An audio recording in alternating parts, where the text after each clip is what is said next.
Mes chers amis, nous sommes plus d'un millier ce soir. Et je vous remercie d'avoir bravé courageusement cette pluie, d'avoir bravé les éléments. Parce que les temps, effectivement, sont graves. Je ne vais pas rajouter ma couche à tout ce qui a été dit de manière excellente. Mais je rebondirai simplement sur ce qu'a dit tout à l'heure notre ami Camus, sur la vérité. George Orwell disait que, en ces temps d'imposture universelle, proclamer la vérité devient un acte révolutionnaire.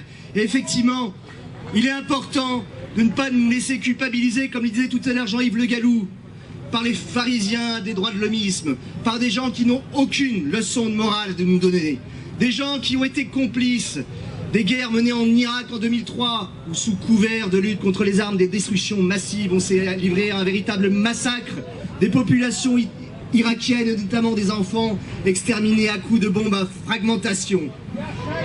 Non, nous ne nous laisserons pas culpabiliser par ces donneurs de leçons, parce que nous savons très bien que nous ne sommes pas dupes, que leur sang, que leurs pseudo-larmes, eh bien, ne sont que des larmes de crocodiles, de ces crocodiles qui sont là pour massacrer les peuples d'Europe. Parce que c'est bien de ça dont il est question. C'est la politique du chaos. Sans sombrer dans un quelconque conspirationnisme, il faut bien quand même se poser la question. Ces réfugiés qui étaient dans les camps, ils étaient dans ces camps depuis 3 ans en Syrie. Pourquoi est-ce que tout d'un coup, est-ce qu'on a décidé d'ouvrir les vannes s'il n'y a pas un plan délibéré? Alors, je ne suis pas Madame Soleil, je ne prétends pas lire dans les boules de cristal. Mais il y a des causes immédiates, des causes plus profondes. Des causes immédiates, nous en avons à travers le cynisme d'un certain patronat allemand qui disait sans scrupule qu'effectivement cette nouvelle manne d'immigrés syriens pouvait compenser la baisse de natalité en Allemagne. J'ai effectivement envie de dire que si l'Europe n'a que la Gay Pride et Conchita Wurst à proposer, nous sommes mûrs pour la démitude. Mais ce que je voudrais dire aussi, c'est que nous ne devons pas avoir peur. Certes, les civilisations sont mortelles, comme le disait Paul Valéry. Et ce qui est en train de se passer est un véritable tournant, non seulement dans l'histoire de la France, mais dans l'histoire de l'Europe, et dont les conséquences peuvent être irréversibles. Mais je crois aussi aux capacités de réveil du peuple de France et du réveil des peuples européens, car comme disait le maître de Martigues, en politique, le désespoir est une sottise absolue. Alors on nous a dit, mais une manif, pourquoi faire? Ça sert à rien, vous serez 3 Pékins. Eh bien non, aujourd'hui nous sommes plus d'un millier, et cette manifestation n'est que le début d'une longue série de manifestations de résistance des peuples de France et du peuple européen. Alors certes,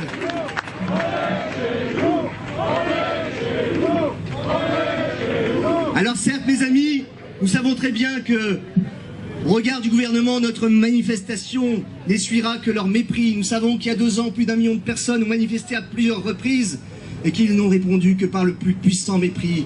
Ils ont des yeux et ne voient pas, ils ont des oreilles et n'entendent pas, ils sont sourds, ils sont l'élite française, ils sont l'élite décadente. Mais nous sommes le peuple, mes amis.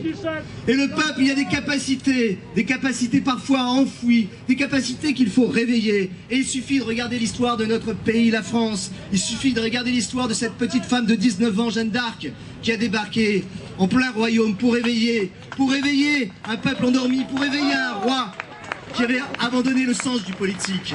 Il suffit de regarder l'histoire de la bataille de Lépante, où 250 000 Mahométans étaient au bord des plages européennes pour se livrer à l'attaque de la civilisation européenne. Eh bien, il y a eu ce réveil, cette prise de conscience, à l'appel notamment du pape Saint Pie V, à cette union des peuples d'Europe, parce que Karim Ouchik a eu raison de le rappeler tout à l'heure. Nous ne sommes pas contre l'Europe, nous sommes contre cette Europe-là, nous sommes contre cette caricature d'Europe qui n'est qu'un marchepied vers le mondialisme. Et nous aimerions dire à Madame Merkel, cette mère maquerelle des négriers, cette mère maquerelle des fossoyeurs de l'Europe, vous n'êtes pas l'Europe, vous êtes une collabo, à l'image de ceux qui dans le passé dénonçaient leurs concitoyens. Alors non, nous ne laisserons pas culpabiliser par les donneurs de leçons, parce que nous sommes des fils et des filles de France, et que ce qui nous anime avant tout, ce n'est pas un sentiment de haine, mais un immense sentiment d'amour et de gratitude vis-à-vis de nos aînés qui ont versé leur sang, leurs larmes, pour nous transmettre cet immense héritage dont nous sommes tributaires. Alors c'est chacun d'entre vous, ici et maintenant, qui peut être l'acteur de ce réveil européen, parce que ce n'est qu'un début, nous ne sommes pas des spectateurs, chacun d'entre vous doit devenir un acteur de cette prise de conscience européenne, pour que de l'Atlantique à l'Oural, pour que des fjords, les fjords enneigés jusqu'au détroit de Gibraltar, eh bien des centaines de milliers de voix, eh bien s'élèvent avec des torches allumées, en scodant ce slogan éternel, Europe, réveille-toi!